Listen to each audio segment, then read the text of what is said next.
Kitten!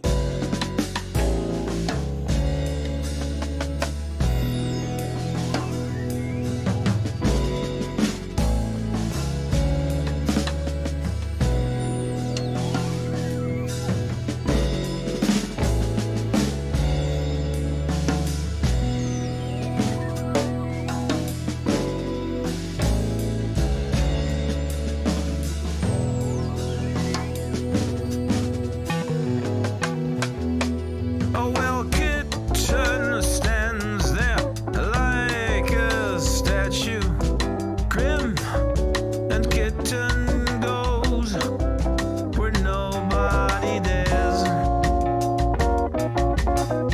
Nobody's been there, nobody gave it a shot but her, only her.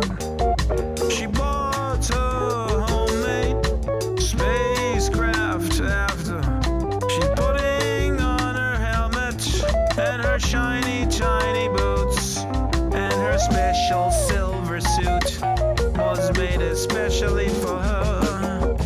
She's loving it, she's loving it, she's loving it. Can't you feel the love? Can't you feel it? Take your two-way radio. We need to keep in touch, you know. When you're flying out into space, into infinite space, that's where they wait for you.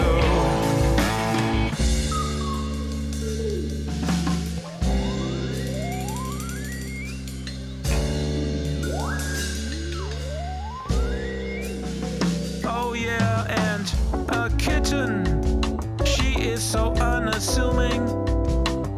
She lounges in the sun a lot, frankly all the time. And she likes her snacks cold, she likes her milk warm, she likes her bed made. Oh, she don't walk much, but when nighttime falls, she travels far into the universe. She hops on stars and she drinks in bars and she speaks in alien languages. Oh,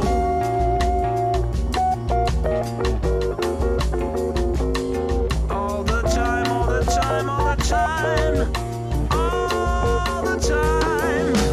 Take your two-way radio. We need to keep in touch, you know. When you're flying out into space, into infinite space, that's where they wait for you. Take your two-way radio. We need to keep in touch, you know. We need, oh yes, we need flying out into space, into infinite space, and that's where they wait for you.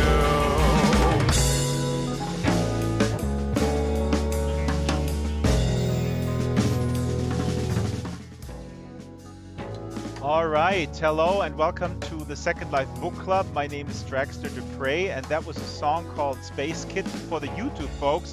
The folks in world were not able to hear it, but you can check that out on YouTube. It's called Space Kitten. It's from my 2006 album. It was recorded in 2005, and this is especially, of course, for our regular on YouTube Kitten Duo. Welcome, Kitten, and we got a bunch of other people on YouTube. Please say hi. Who is there? Roxy and somebody else, Elian. And in world, who do we have in world? We have Flenser, Silas, Zen. Ooh, Zen. Zen meditation is good. Jessica, Little Brad, Lux, Boa, Divanzon, and Monkey. Now, today, as usual, I wanted to be unprepared because I wanted to take a little time off in the summer, but then I was like, no, um, we have a small dedicated group of readers and I feel responsible for them. I need to propagandize them My job is to make them read, read, read, read, read, like Werner Herzog. Actually, I'm gonna use that for next time. Remind me, Werner Herzog was the famed German director of fantastic documentaries, but also feature films. He was asked in a BBC interview what he would recommend young people do when they want to get into film, when they want to get into Hollywood or just filmmaking, not necessarily Hollywood, but into the business of film, right? What would he recommend? And the interviewer probably anticipated him saying like, yeah, uh, get a camera, take it apart, put it back together, like I don't know, like a gun, take it apart, know it inside out, know the camera, get some lenses, study that, and then take a screenwriting course and intern on some Netflix show, whatever. And then Werner Herzog said, he was asked that question, what would you recommend? And he said, read, read, read, read, read. Honestly, he said like three, four times read, and then he said, people need to read, read, read, to understand what stories are about, what structure is about, etc. And somebody on YouTube compiled their read, and apparently he said that in a few other interviews. But somebody on YouTube compiled this to a 3 minute him saying read, read, read, read, read. And of course, he duplicated the original read, but it's very funny. So I watch that every morning when I wake up. Read, read, read, read, read. Anyways, for the newcomers here on the side is, of course, my picture of my balcony vacation. This is my balcony where I'm reading Perry Roden, which is the biggest sci-fi series in the world. I'll get a little bit into that because I'm going to read something really cool today. Perry Roden's been around since 1961. They're writing it every week. It's absolutely stunning, and it is available in English, the reboot called Perry Roden Neo. Then I have my sunscreen, and then I have my black tea.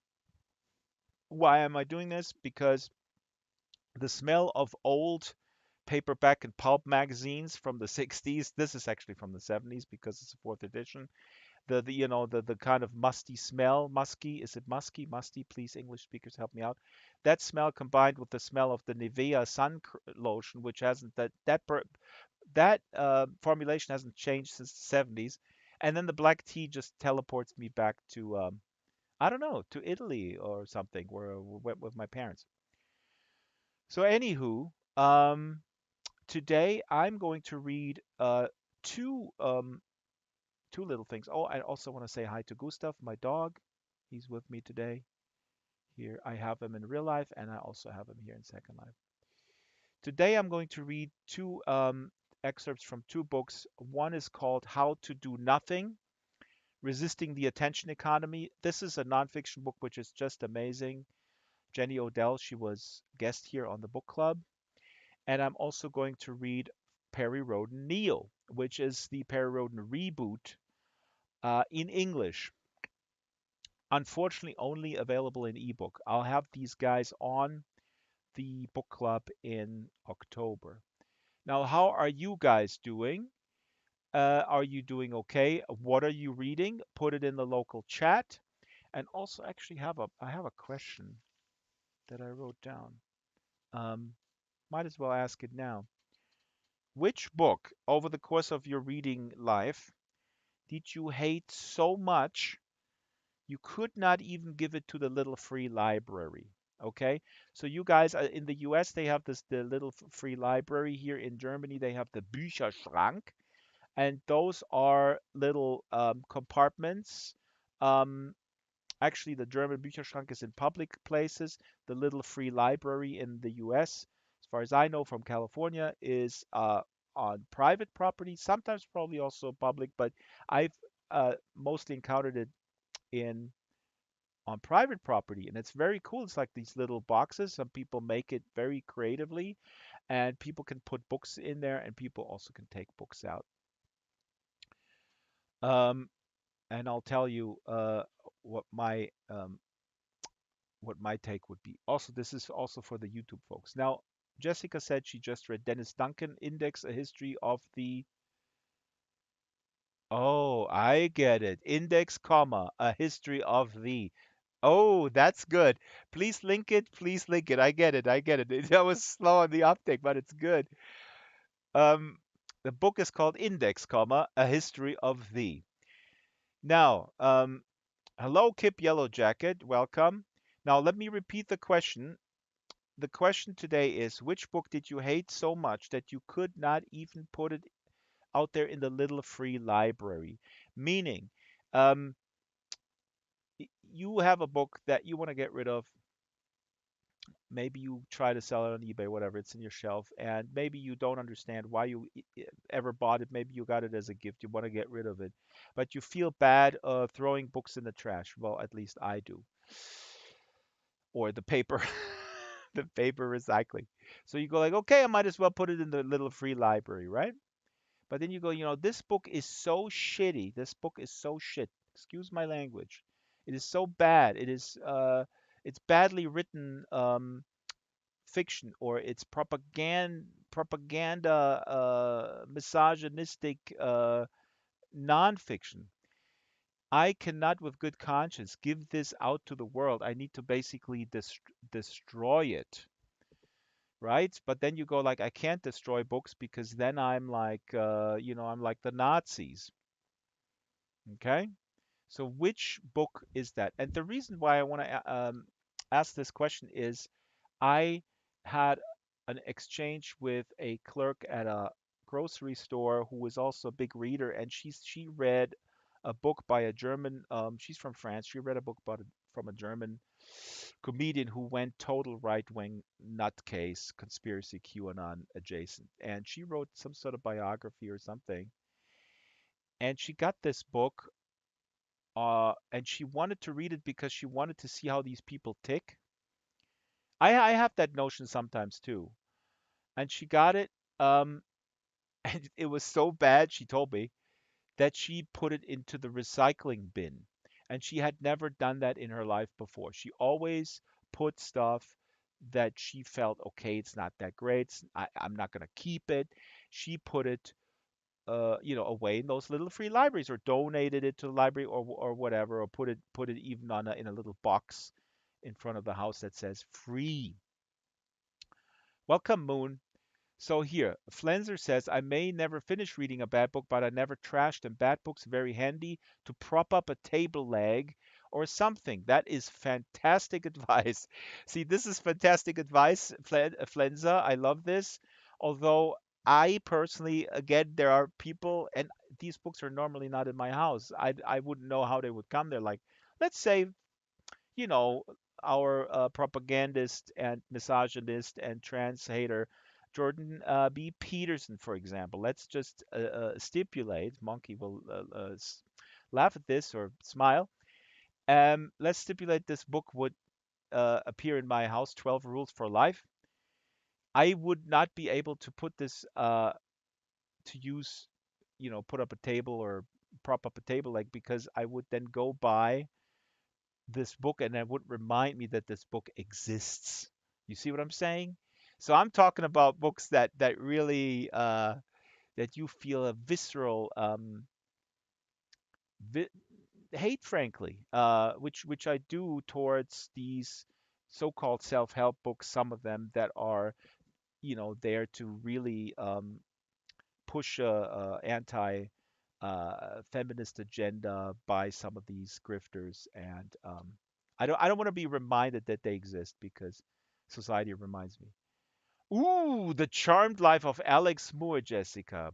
Whoa, that is harsh, but okay, I understand.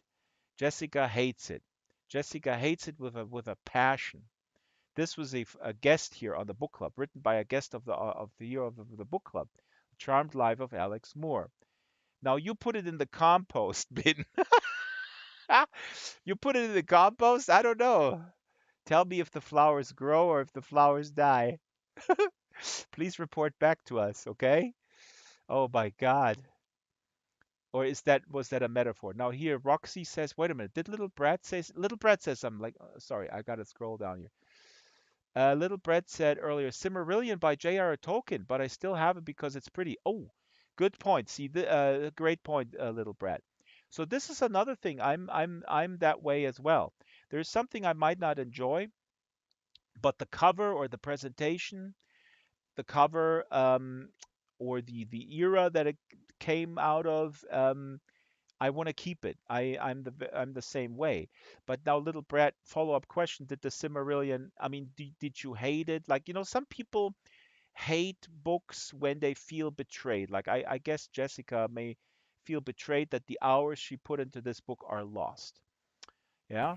I don't feel like the hours I use it to read it are lost, because it's, if you're into a lot of Lord of the Rings. that Yeah. series, Lord of the Rings, yeah, then it's important history. So it's a book Yeah. you should read if you're into Lord of the Rings. But I hate it because it's a difficult book.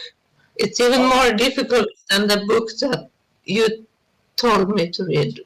yeah. That, The oh three my body god, problem. Little Brett, it's I'm here to it's worse. challenge you. It's worse. It's worse.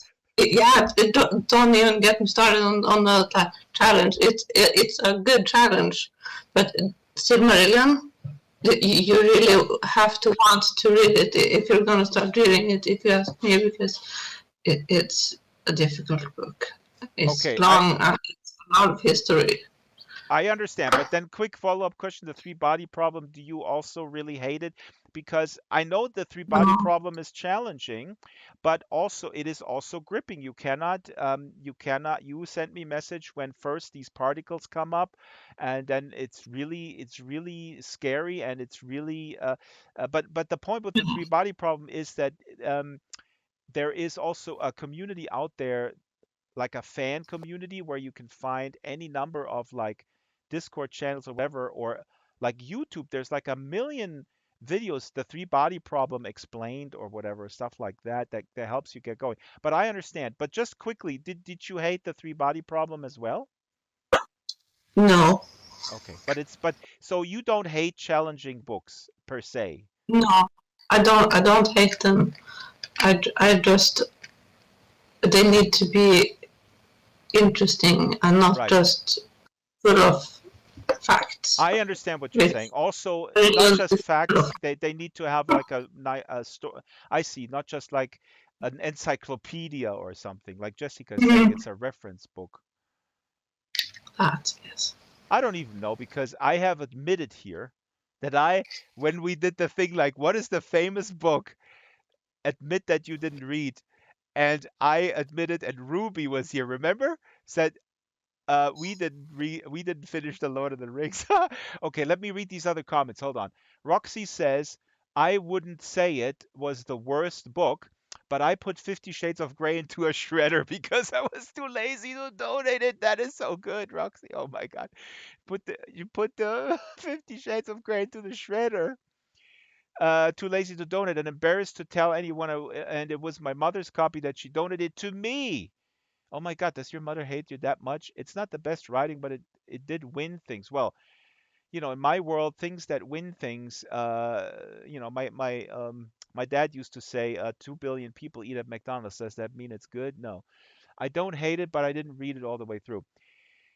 Oh, that is funny. The shredder. We need shredders. I think everybody needs a shredder to avoid embarrassment. Now, Flenser says, now that I think of it, I was assigned in high school Great Expectations. That was a waste of dead trees. Ah, I have it actually. I haven't read it. Um, the best Charles Dickens book was recommended to me by Daisy Gator, and I bought it in Edinburgh, and now I forgot the name. Throw out some titles, folks, please. I have memory loss. Moon says, I hated Twilight. My best friend was possessed with all Twilight stuff. I can't either bear the writing nor the way the vampires were portrayed. I stopped reading about page 100 and something. Thank you, Moon, for this comment. Jessica says Twilight is very hateable. And I want to say, and what did you do with it, Moon? Did you buy it and then, or did you just get it from the library, which is easier to get rid of? But I was gonna say, I said this last time. To me, the rule of thumb is, um, 100 pages. I think is totally legit. Some people are very OCD about finishing. They want to finish everything. I am that way, frankly, but I wouldn't be as dogmatic as to say you have to finish everything. But what I would say, this is my opinion, I would always read to page 100. Okay? And sometimes reading a bad book is important as well. But to, you have to give yourself room and time to breathe with a book and live with a book. And we live in a time of very, very short attention spans and immediate gratification. And books are not, shouldn't be that way, in my frankly personal opinion, little Brett. Am I right? Books need to be challenging. Anyway, little Brett, don't answer me. Don't answer me. Don't break the silence. Don't let. That's Alan Parsons. Moon said, I borrowed it from my friend. Just gave it back saying I couldn't read a Dennis Horror Schundroman.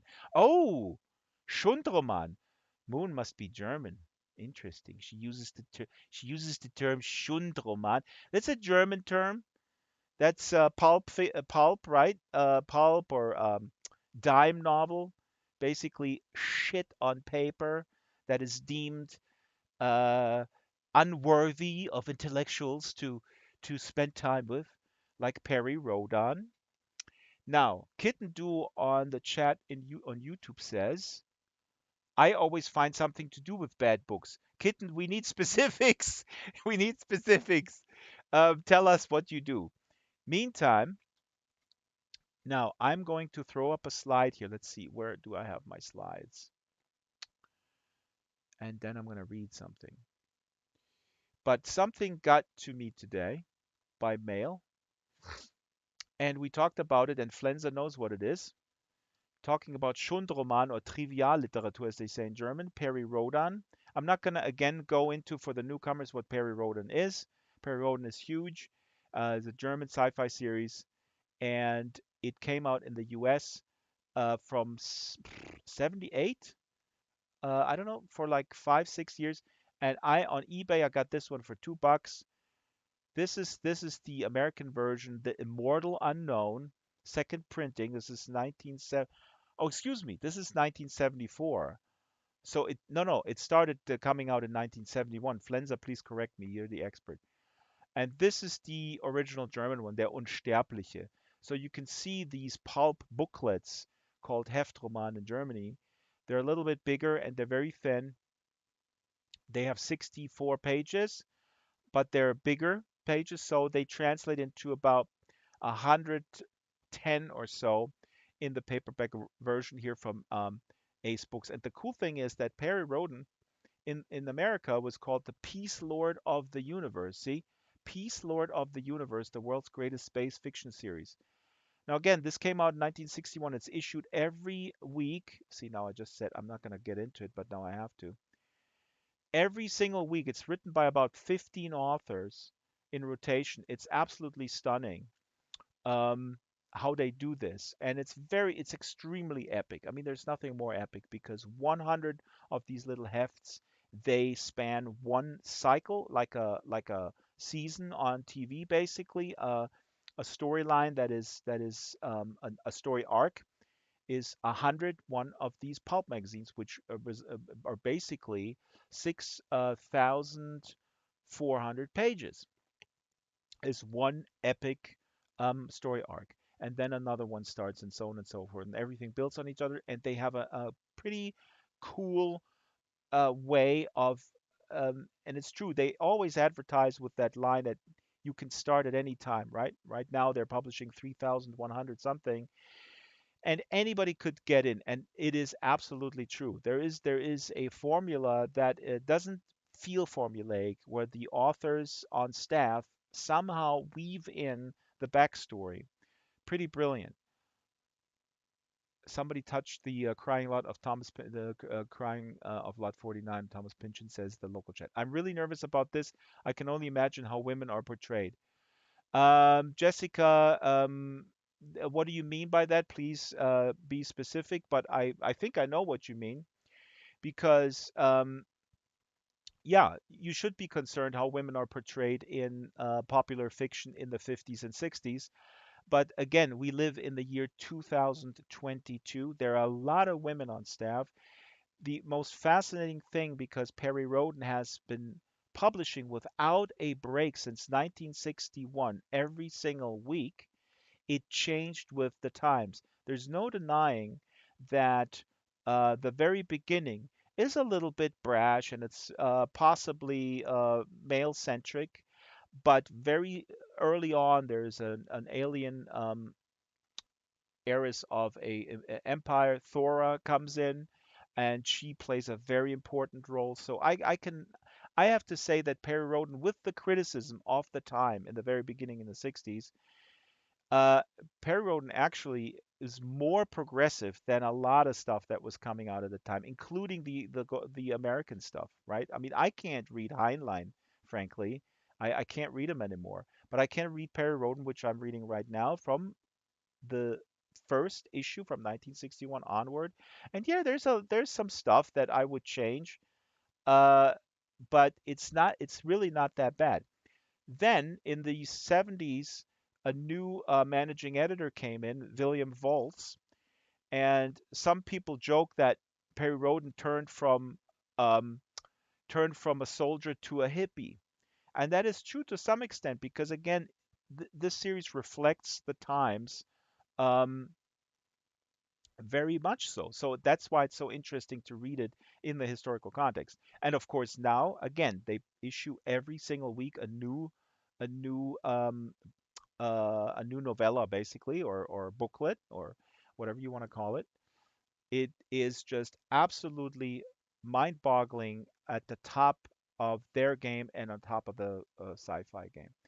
Anyway, well, since we're speaking about it, um, I don't know why Jessica would be angry to read him. I really don't understand that comment. I'm sorry.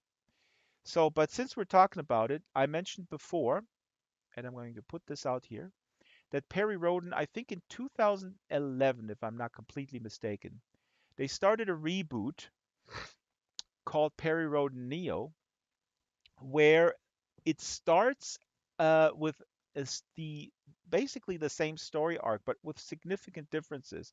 So it's a reboot. It's a reboot to bring him, also because it started in 1961 and the story starts in 1971, although it was written in 61, where there was no moon landing. So the moon landing was the big thing in the very beginning of the main story. And here, of course, we had a lot of we have a space station, for crying out loud, and we're going to Mars.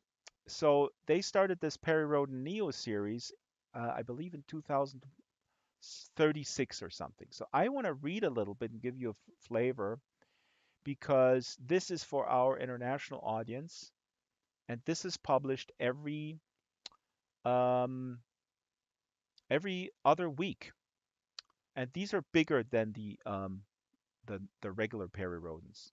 These are 120 pages. So bi-weekly, in paper in German, but in English only as a ebook. Okay, so let me read from. Let's get this over here. Let's move this. And I'm going to give you a little bit flavor, and then Jessica will see how the men are portrayed or the women are portrayed. Kip is interested how the men are portrayed, and give you a little flavor of how they're, at least how they're portrayed in the reboot, right? Did I get to all the comments? Monkey says it's all about context. It was the time. That's what I'm saying. But again, very important to understand. It was, but it also is, because Perry Rhodan is coming out every single week. It's still published in, I think, 7 languages. In Portuguese, in Brazil is huge, in the Netherlands, in France, in Czech Republic. So again, but this is Perry Rhodan Neo that I'm reading right now. This is not the current main series. Okay, get it? This is the reboot. So they're published in parallel. They're also publishing big hardback books and stuff. So, um, Oh, before we read, no. Here's Kitten. Kitten said something. Kitten said, "I have used some of book I thought was so bad to make a shelf for my cat to use." That is good. The cat probably peed on it too. Okay, here we go. Let's focus. I'm going to mute the chat and I'm going to read from the very beginning of Perry Rhodan, Neo. Give me a second because I thought I had this up. This is how unprofessional this is. Here we go. Smile, damn you, smile! Those were Pounder's orders. So Perry Rhodan smiled as he and his crew crossed the endless concrete expanse of the launch complex at Nevada Fields in the early morning of June 19, 2036. He smiled as if the heavy spacesuit wasn't dragging him down like a lead weight determined to keep him on Earth by hook or by crook. He smiled as if he wasn't drenched with sweat. He smiled as if all that hung in the balance were the lives of him and the crew. Millions of viewers across the world and in the stands at the edge of the launch pad were watching their march. He smiled to ensure that none of them had even a passing thought that there might be far more hiding behind that smile. Specifically, that the fate of all mankind was at stake. Behind them, growing ever more distant, stood the spaceport's control center. In that labyrinth of buildings, hundreds of specialists were feverishly toiling away over the last preparations for the launch. They were assisted by tens of thousands of others spread across North America and the globe who supplemented their work, monitored it, and if need be, corrected it. The launch tower rose up before them. It stood so tall that when Roden leaned his head back to take in the full scope of the immense structure, his spacesuit's locking ring dug painfully into his neck. The tower's monumental presence briefly reminded him of the cathedrals of medieval Europe. Steaming and hissing near the tower, connected to its systems by way of countless cables and conduits, was the rocket that would catapult his crew beyond the Earth's clutches. And resting at the rocket's tip was their vessel, the Stardust. Its stubby wings indicated that the craft was designed for atmospheric flight and therefore a return journey to Earth. Bull, walking at Roden's side, snorted, "If I could get my hands on Pounder! Wants to fire us all the way to the moon. And he makes us walk the last mile on foot. What's wrong with that man?" Sweat poured from the stocky system administrator and co-pilot's forehead. It ran down his neck and into his spacesuit. The suit was designed for a multitude of extreme situations, but none of those included a casual stroll on Earth. "Pounder has his reasons," said Roden. He knew his friend very well. Ever since their days as test pilots in the U.S. Air Force, he and Bull had shared a deeper bond than even the best of friends. Bull's preferred way of handling pressure was to latch on to some trivial detail and refuse to let go no matter what. It worked like a charm. He was by no means a man without fear, but when it came down to it, he sure acted like one, and he had the invaluable advantage of being underestimated by others. "Pounder always has his reasons." Bull stuck to his guns. He would have used both hands to add some emphasis to his words, but the helmet buried under his right arm prevented it. Pounder had insisted on the helmets. "But why do we have to be the victims of the old man's scheming?" "Maybe because we signed up of our own free will." Roden's interjection only put Bull off his stride for the briefest of moments. "Our own free will? He twisted our arms. You ask me, Pounder's a—" Bull's rant was interrupted by the voice of Pounder himself in the crew earpieces. "I'm glad to see such a fantastic turnout. To be quite honest, we didn't expect so much interest in our mission. We'll need to squeeze in a little. Could I ask the gentlemen to offer their seats to the ladies, please? Thank you." The press conference. It had been called for the last few minutes of the countdown, reluctantly, or so it would have seemed to the public. In fact, it had been firmly scheduled by Pounder from the word go. He had at least seen to it that his man could listen in. "Over the next few minutes, I'll give you a brief overview of the Stardust's mission. I'll ask you all to please refrain from any interruptions. There'll be plenty of time for questions later." Roden heard a whirring sound that must have been the air conditioner struggling to cope. He could picture the scene. Too many journalists crammed into far too small a room, the space having been chosen personally by their fearless leader, of course, and following his direction like good little boys and girls. Pounder was a decent man whose many adversaries unfairly deemed him ruthless and inconsiderate. He stubbornly stayed his own course, that was all. Resistance was futile. Roden knew it. The crew of the Stardust knew it, and the assembled journalists knew it. I'm going to be honest with you all, Pounder continued. We have a problem. Com links with Armstrong Base, our research outpost on the near side of the moon, have been interrupted for the past 27 days. We have therefore decided to take a look and see what's going on up there. Murmurs. The journalists felt validated. Their instincts hadn't led them astray. Something was up. Now the flight director of NASA and de facto ambassador of manned spaceflight was about to personally brief him on the situation. To rein in any baseless speculation, I'd like to make it clear that there is no reason for undue panic. Granted, the moon is an extremely inhospitable environment. There's no atmosphere and temperatures range from 130 to minus 160 degrees Celsius. The people and equipment are exposed to extreme stress factors, but don't forget, Armstrong Base was designed for such conditions. He was giving them the pounder, as Bull called it. Roden didn't know anyone else who could arrange the facts, and they were facts. Every word he said could stand up to the journalist's scrutiny with such compelling logic that he could purposefully craft whatever image he wanted. When it came to twisting those facts around his little finger, Pounder was a certified genius. That being the case, a breakdown in communications doesn't signify anything too far out of the ordinary. To the team at Armstrong Base, it won't matter all that much. The station is equipped to operate self-sufficiently for up to 6 months. A genius who really wanted in your corner.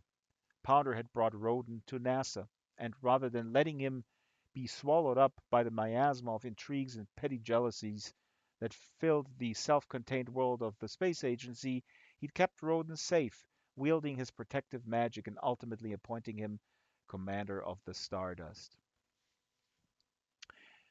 Anyway, I'm gonna end here. So for any Perry Roden fan, this is actually really cool how they did this reboot because as Perry Roden fans, we know where the train is headed. Flenser knows it. I know it. They're going up to the moon and they're finding an alien race and they're opening up the universe to them with artificial intelligence, with omnipresent beings that make Q from Star Trek look like a little clown. Honestly, I'm a big Star Trek fan, but Perry Roden did it all years before. Uh, so yeah, this is the reboot that is available in English as ebook, and let me post the link in here from J Novel Club. They issue that, but you can get it at any ebook store. So this is a good way, and they updated a lot of. Again, it's playing in a different time, 2036 versus 1971 when the original series started. The story, not the series, but the storyline. So here is the website for the Perry Roden series. And for the other folks, let me just quickly post because we've got a whole bunch of new people. And this is the Second Life Book Club. This is not the Perry Roden hour. I want to assure you, we talk about a lot of other stuff. Here is a little overview. Jessica, you actually have it in Dutch. That is fantastic. But let me tell you, Jessica, since I completely forgot that you are in this country where they actually published a new series. Please buy a new one. Buy one from Robert Corvus. Buy the newest one that is out right now. The season that is out right now in in the Netherlands. I'm not sure if they're parallel with Germany or if they're behind maybe like 100 or so episodes, right? Again, we're now at issue 3181, I believe. Let me look what's out right now. That is on peripedia.de. This is a fan website. The current publications in Let's see here. Um, yeah, somebody could look at it. I have to browse around a little bit. Jessica, I mean, if you like epic science fiction storytelling with you know, if I don't know, I mean, if I say Star Trek, Moon is starting the first Silver Bund. Silver Bund is combining those, right? If somebody could look up the Dutch version, that would be great. But anyways, Moon, if you want to read this in parallel with me, just send me a message because I'm reading it from the very beginning in the context of what happened at the time, right? Um, so kind of like studying this in an anthropological way, in a way. So I'll look at it later, the Dutch version, and I'll send you a message, Jessica, because if you do the current one is extremely good, and these are all young authors. A lot of women. I think it's pretty much split at 60-40. Fantastic female writers that are writing the current edition. Um, yeah. So what else did I wanted to show? Oh yeah, this is funny. This is the Periscope. This is the page from the American version from the 70s where they printed letters to the editor. It's called the Periscope. Very funny. All right. I'm going to read a little excerpt if there's nothing else that people want to address right now, book related. I have prepared another excerpt from a nonfiction book, and this book is called How to Do Nothing by Jenny Odell. And this is just absolutely fantastic. Earlier, I was talking about my nemesis, Jordan Peterson, who says the reason why you have anxiety and the reason why um, you know, are unsuccessful with your job and with women is because you're not standing up straight and you're not cleaning your room. Okay. If you want something a little bit more intellectually sound about what is happening in the world today in late stage capitalism, platform capitalism, etc., and how to get to a better equilibrium, to a better life balance, life work, whatever balance, you should read this book, How to Do Nothing, How to Resisting the Attention Economy. This is all about anxiety driven, um, the anxiety that is driven by constantly being on, not only online, also the demands of a job and so on and so forth. But uh, sh- Jenny Odell, goes into enormous detail historically. She cites a lot of fantastic thinkers, going back to Diogenes, um, ancient Greek philosophers, and weaves that in with our always online time today. And she was on the show, and what was really interesting, she criticizes online spaces primarily, because they're driven with algorithmically driven, as we all know, dominated by big monopolies, Facebook, now Meta, and etc.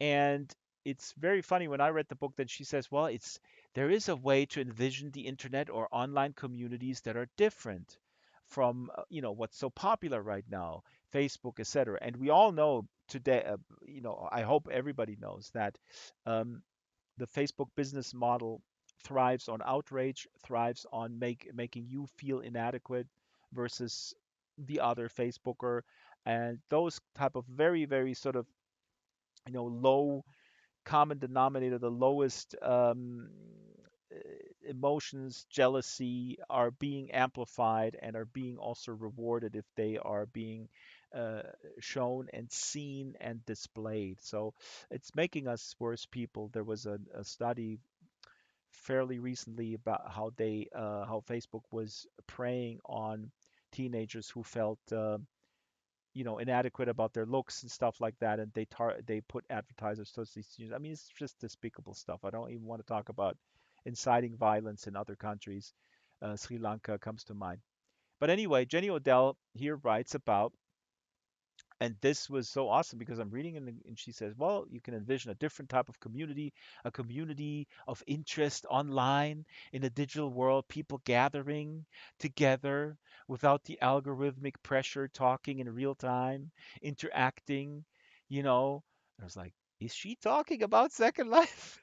The way she describes it is like, this is exactly what Second Life is. Of course, caveat, Second Life is owned by, if you want to be completely purist, and I mention this often when I give interviews, I'm a big Second Life enthusiast, but I also have to acknowledge that it's owned by one company. Now, this company, Linden Lab, is so small in the bigger theme of things and fairly benevolent, I would argue. And they also have a very different business model. They're not um, forced to sell ads and grow crazily and stuff like that. And they're also not algorithmically driven. They're a subscription model. So there are safeguards that don't force them to monetize outrage, basically. But the best metaverse should be, frankly, publicly owned and not by one single entity. But anyway, I digress. I want to read a little section from the book, How to Do Nothing. And this section is about it's about a third space, a third world, not a second life, but a third space where you could be in your head. And let me see, where should I start here? I took a note. Yeah. So she starts talking about Diogenes, um, and here we go. Diogenes has much to teach us about how to refuse. Yeah, this is about refusing, right? This is about not saying yes all the time, not feeling compelled to play the game, or what is it, FOMO, fear of missing out. I mean, this is all the stuff that social media amplifies, the fear of missing out. Oh my God, I'm not here. I didn't see this. I didn't see that. Blah blah blah. Diogenes has much to teach us about how to refuse. It's important to note that, faced with the unrelenting hypocrisy of society, Diogenes did not flee to the mountains, like some philosophers, or kill himself, like still other philosophers. In other words, he neither assimilated to nor fully exited society. Instead, he lived in the midst of it, in a permanent state of refusal. As Navia, this is, I guess, a writer about Diogenes, describes it, he felt it was his duty to stand as a living refusal in a backward world.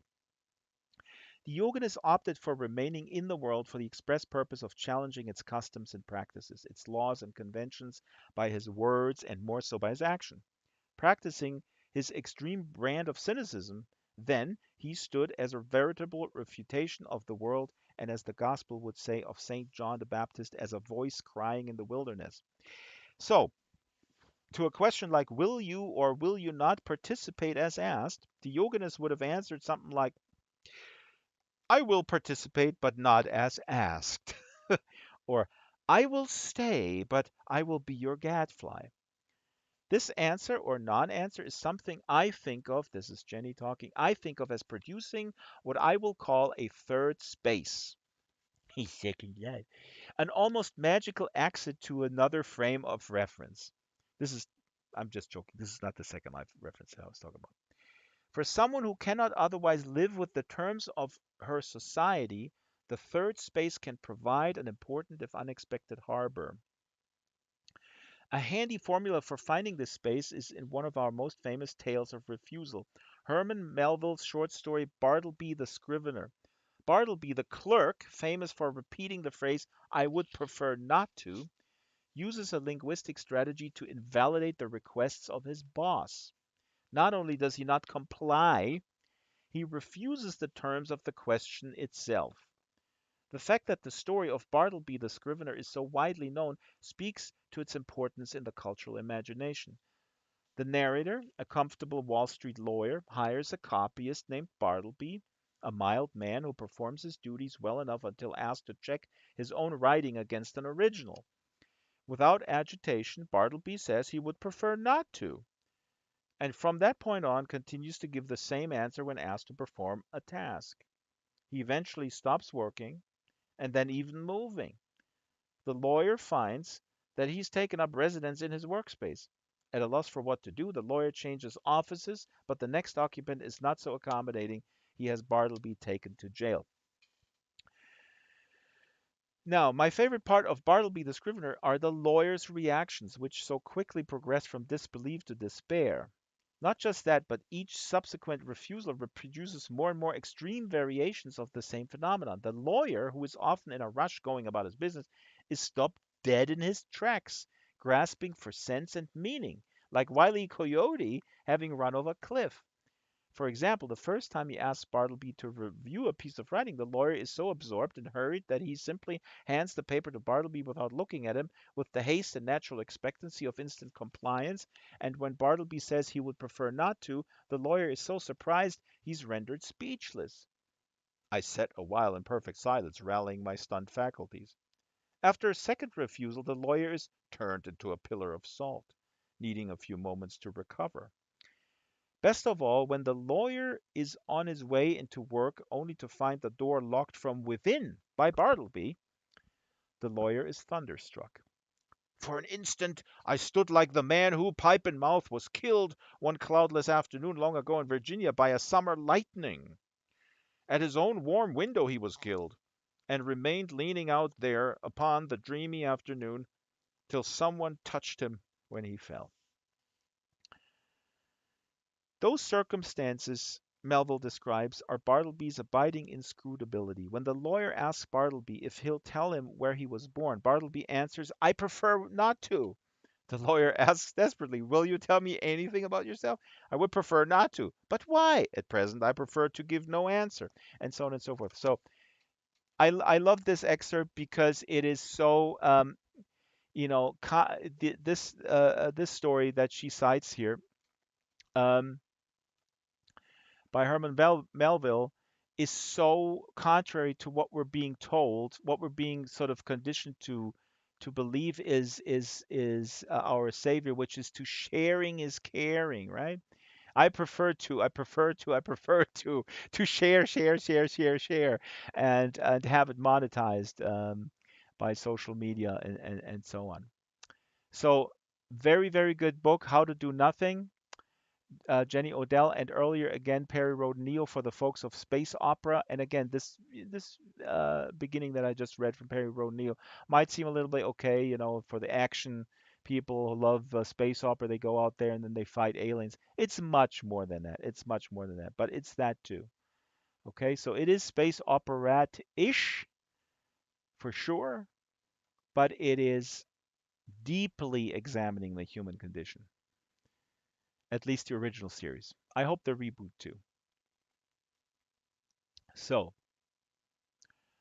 Jessica, newsflash, focus is being stolen. But anyway, this is a remarkable achievement, the How to Do Nothing. There's a lot of books about how to deal with, the digital life. Not primarily, not exclusively, I should say.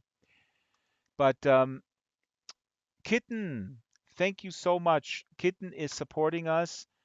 Wow. Kitten, thank you, thank you, thank you. Kitten is sharing and she is caring. Okay, there are some people who share and care.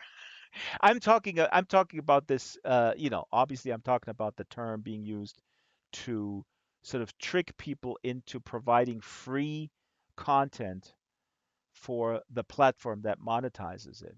So should be pretty self-explanatory. But anyway, this is going towards the end of the show. If people have any comments or want to say anything, we have a few minutes left.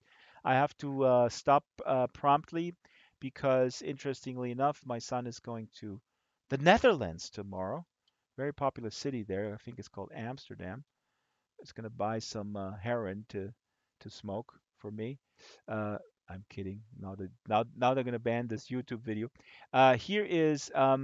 Here's a video of Jenny Odell talking about her book, how to do nothing, and I already pasted. Oh, wait a minute. We have something special. I completely forgot. We have something for Kitten. I prepared something for Kitten. Wait a minute. Wait a minute. Wait a minute. So, let me look at the local chat first. Perry Roden, German website. Monkey, thank you so much. That's fantastic. Then I have that as well. So Perry Roden in the Netherlands seems to be about 100 books behind. Oh no, wait a minute. They are current. They seem to be current. If it's die Gestrallgetreuen, no, these are all in German. These are not the Dutch. Anyways, I'll find the Dutch one. So here's the surprise for Kitten. Now for the folks in World, I actually recorded a video for Kitten today, but we're not going to play it back in World. I'm going to cut and paste the link. No, Monkey, the Dutch is being published in real time, the current. I'll find it later. Now, yeah, I will. Kitten says, tell my son to be safe. Yes, I will, because Amsterdam can be pretty rough. I mean, we live in a large city, and we lived in big cities, but there is, I don't know. I don't want to single out Amsterdam because then it gets into cliches about people who are high and going crazy and whatnot. And I don't have any crime statistics. I don't look at that kind of stuff. But here is a video. Now we're going to close with this. This is a video. I'm going to say 3, 2, 1, and then everybody here in the room can click on this video because I'm going to play it for YouTube. Okay? Kitten, I hope you like it, because without your support, my dog would not be loving it that much, and he's in the ground. Okay. Now, special video for Kitten. 3, 2, 1. Hello, Kitten Duo. This message is for Kitten, who is, and let me see. Oh yeah, this is where the camera's supposed. If I'm not looking at the camera, this goes to show you how unprofessional I am. If I had to host a show in real life with my real life self, I would fail. I would fail even more than in Second Life. Okay, I hope my teeth are okay because I ate some nuts and then they get stuck. Kitten Duo, thank you for your support, for your continued support of the book club. We love you. We need you to be there. We need you to enjoy the program. And we hope that you will come in World at some point. Here I'm photographing or filming myself in front of my... Oh, this looks cool because of the sun. My endless bookshelf. Look, it goes on like this and it goes into nothingness. Into infinity. So, thank you, Kitten. I'm going to introduce you to a non-kitten. This is Gustav. He doesn't know you, but I think he loves you as well. Gustav, why are you looking at me? Look at the camera. And we both are here to bring you books, and we're here to satisfy your thirst for bookish things. That's all we do. So thank you, Kitten, again, and I really do hope, here's the camera, I really do hope that we'll see you in World sometime, and I hope that you read, and that the community, even though it's in 2D flat on YouTube, you feel connected to the community. I wonder if I should, you know what, I'm gonna pick 3 random books. Let's see here, I'm going to switch. Alright, I'm not gonna pick 3 random books, I'm gonna pick 3 hand-picked books. These are recommendations for Kitten Duo. Now, this is not a book, this is the phone jail, but I recommend this is an old cell phone box, and this is where the phone is turned off and then it's put in there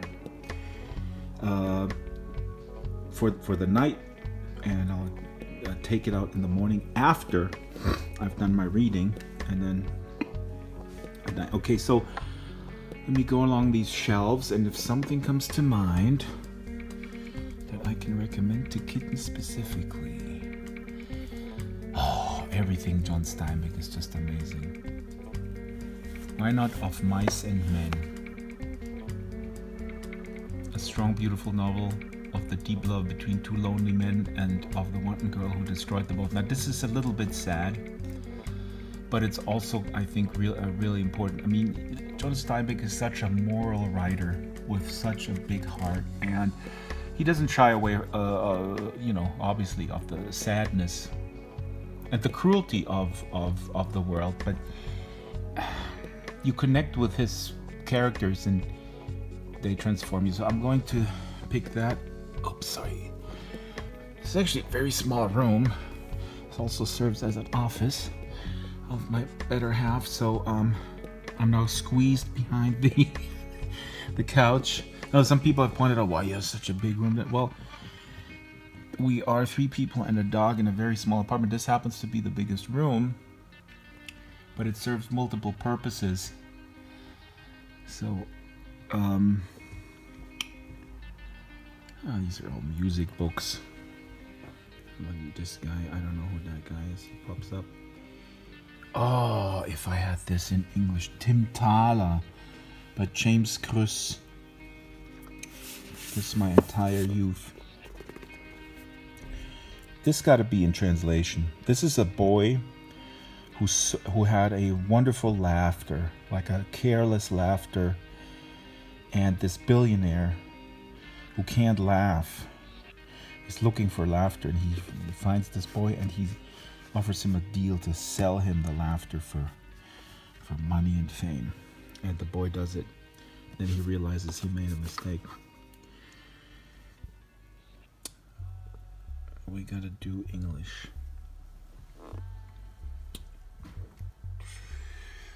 So much stuff that I could recommend.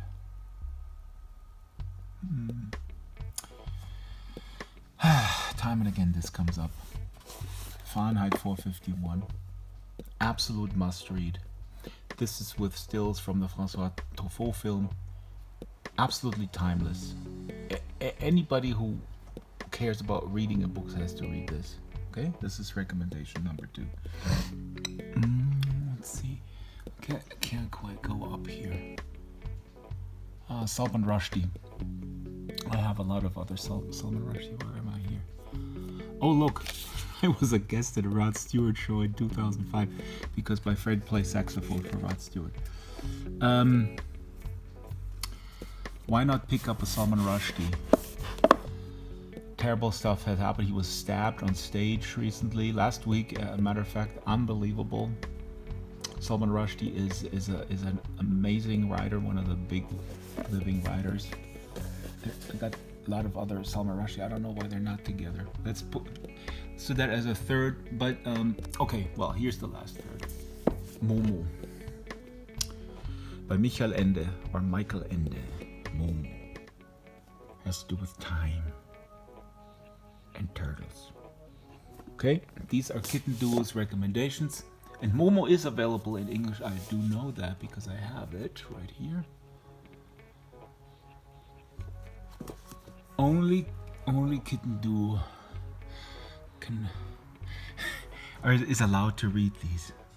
Nobody else. Not even Gustav. Am I right, Gustav? Yeah. All right. That was a little video I recorded earlier today for Kitten and for the others too, with a few recommendations. Momo is really amazing, and we didn't address Salman Rushdie. That is, of course, a very unfortunate sign of the times. Um, Actually, I mean, he was, the fatwa against him was issued in the 80s. but the kind of violence against, frankly, artists and intellectuals. 1976. Wow, Jessica, thank you. Uh, Intellectuals, artists have always been threatened with violence, and it's always shocking to see this actually um, happening in real time. And we must condemn this for whatever the justification is. There is none because it's against freedom of expression. So we're out of time. Actually, next week, what I want to do is to next time. Sorry, I have one announcement to make. Next time, I'm going to ask upfront if people want to say something because I don't want to give the impression that this is a monologue thing. Because people should be able to chime in. Then, of course, I will take the liberty to moderate if it gets out of hand or whatnot. Um, One time we had an issue very early on where a guy says, "Well, the white people are persecuted as well." To when we were talking about Black Lives Matter, and that to me is well, as the owner of of this cafe, I refuse the right to serve anyone who spouts bullshit. Okay. Um, Silas Starchild, thank you for coming. And Silas, if you want to read something maybe next time, that'd be great. You can email me. I'll actually answer your email tomorrow because Silas reached out. He's a recently self-published author, and like I said, my goal is to, be very agnostic with reading and with the way things arrive at the reader. If it's self-published, if it's published by a big house, if it's a big name, if it's a no name, this is not this book club or this community is not here to um, amplify people who are already, you know, uh, you know, big superstars. However, if there's a big superstar that I'm a fan of, I will reach out. For example, Matt Ruff of Lovecraft Country fame, who I will consider friend of the show proudly, has been here a few times. That is, of course, a big name that I will have back because he's just awesome. Also, Simon Stevenson, by the way, I just added him into the calendar. This is my last word. Simon Stevenson, who was here with a wonderful book called Set My Heart to Five about a robot who was a dentist but who was frustrated with his dentistry job and went to Hollywood and wanted to write a screenplay that sets the record straight. Not all robots are dentists and killer robots, and his journey to Hollywood. And this is already optioned even before the book came out, I think. It's optioned to be made into a movie by Edgar Wright. See, Jessica, she does like some books. So Simon reached out. He was very silent. He had a hard time. He'll talk about it, and he wrote a medical thriller. And as Jessica, you will be delighted, and we'll have him, and we'll have a lot of Q&A with the audience. And Simon is one of those people who is just very talented and really humble. He wrote a memoir about his brother who died in the 2004 tsunami in Thailand. Um, Very good book too. And to my embarrassment, I can't remember the title, for God's sakes. See, this is really. Okay, let's just look up Simon's website. Let not the waves. Here we go. Hold on. Let not the waves of the sea. Anyways, Moon says, I have something for you to think about. A journalist friend of mine said, when times get hard in the world, people tend to read and write fantasy. When times are good, they tend to publish more sci-fi. Maybe we can discuss this.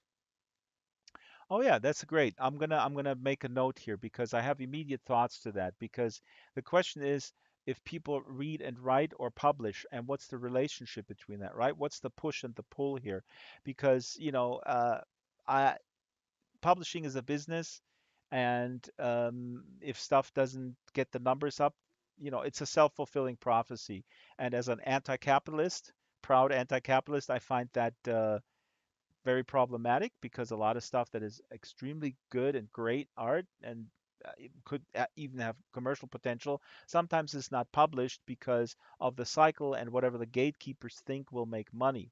And sometimes something sneaks through and then that gets a hit and then you know the drill. I mean, this applies to any type of media, if it's books or movies or games or whatever it is. And that phenomenon or that reality is something for me that is really frustrating because it tends towards being extremely homogeneous and the sameness of it all.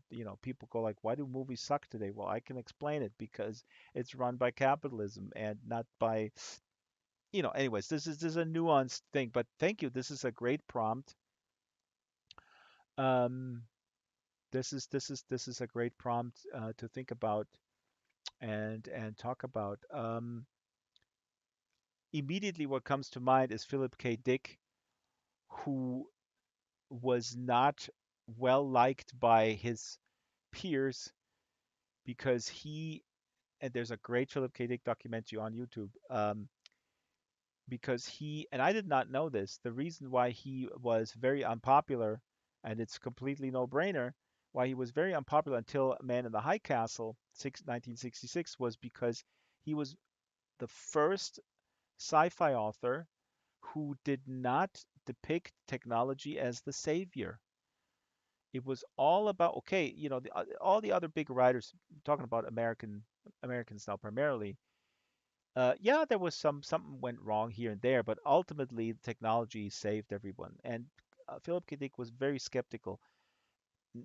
Of course, then with cyberpunk and other things, other subgenres, this is now nothing special. But really think about it and look at it how he was like, this stuff is not working and this stuff induces schizophrenia and what about especially in terms of like parallel worlds or virtual reality. He did not see this stuff at all as beneficial to society. Um, and of course, there's a lot of critique also of the economic underlying system. All right. Thank you, everybody. I'm going to quit while we're ahead. And let's see what the YouTube says in closing. Does the YouTube say anything? Kitten, are you good? I need to brood at my reading. Oh, you have to. I don't understand. I need to brood my reading, says Kitten. Michael Ende, Elian? Yes, of course, Michael Ende, the greatest. People who only know the never-ending story, the movie. Uh, well, you should read the book, but maybe start with Momo. Momo is a little bit more concise, maybe, and also extremely timely. So Michael Ende is just, yeah, Michael Ende is incredible. Let me see. We're going to end. We should end with a song for YouTube, but I haven't prepared anything. Oh, wait, I need to mention one more thing because we did not mention this last time. These are the Ace Double books, which is so awesome in the 70s. So Shyla put this out. So these were books that had a cover. You flip them around, and there was a cover of another book, and it was upside down, and you were reading it upside down, right? So you read from one side. This, is at least my understanding. I never had one of those in my hands. But you read the left one here. Let's say Earth Strings, yeah, like a novella maybe. You read it, and then it ends exactly in the middle of the book, and then you flip the book around, and on the back of the book, upside down, is the cover of this one, The Man Without a Planet. So they call them ace doubles. So from each side, they looked like different books. Really cool, right? I'm not traveling, my son is. Der Spiegel im Spiegel. Oh my God, Moon is mentioning this. I actually bought an English translation of that. Okay, Moon, email me so that I don't forget. Your prompt with sci-fi good times, fantasy bad times, whatever that was. Yes, let's discuss this. I'll prepare a little bit. And the Spiegel im Spiegel, actually, I have it in English, so I can read something in English. It's translated by a very small publishing house. Um, because this was never officially translated. This was translated posthumously, yeah, by some. It's almost like a self-published. It looks like. Okay, so let's see. What song should we play for the? Oh, wait. Here's the hardest pill to swallow. Next week there's no show. I cannot do it. I cannot do it because it's my real life birthday. I'm gonna turn 29. Real life birthday, okay? My real life birthday is next Wednesday. I'm taking off. I'm completely taking off. Do you understand that? Can I do that, or are you going to unfriend me and report me? You got well, it's actually 22. 22. Um, oops, there's so many. I gotta keep these messages off. So now let me, yeah, but please, folks, you can gather here and talk about stuff, right? So please do that, and um we'll say goodbye. I'm just looking for a song that gets us out. Oh, here, this is what we're gonna do. This is what we're gonna do. This song is called Chair. And thank you, everybody. And goodbye. See you all next week.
Come on, show us your move. Just keep moving. However you move.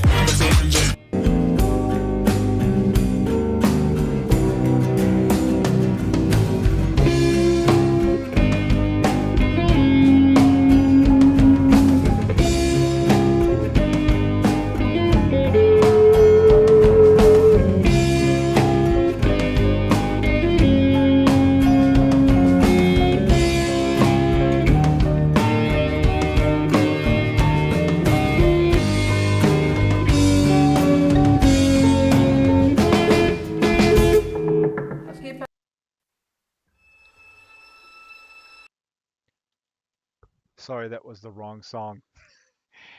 I thought it was the bigger chair, but it's the short one.